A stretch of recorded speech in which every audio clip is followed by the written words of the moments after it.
সুপ্রিয় দর্শকবৃন্দ, সাঁতার সকলেরই শেখা উচিত। ক্রিস রিক্সি একটা জায়গায় খুব দ্রুত সাঁতার শিখেছে, ঠিক এটার মাঝখানে ঠিক গভীর এবং আরেকটু উপরে গেলে কিন্তু আপনাকে একটা ঢালো জায়গা। সেজন্য আমার মনে হয় এই ধরনের একটা প্লেস বেছে নেওয়া উচিত আমাদের, যাতে আমরা সাঁতার শিখতে পারি। ওকে ক্রিস, আজকে আমরা এই বিষয়ে কিছু ইংরেজি শিখব। ওকে, কে কে সাঁতার শিখতে চান? Who all want to learn swimming? Repeat after me.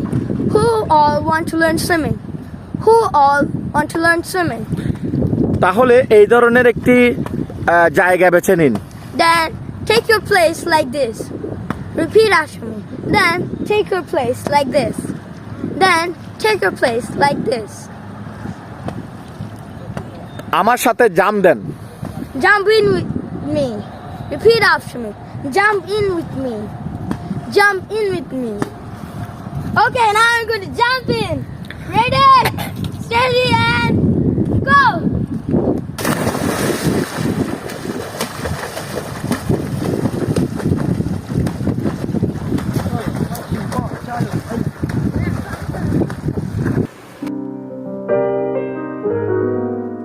Smart spoken.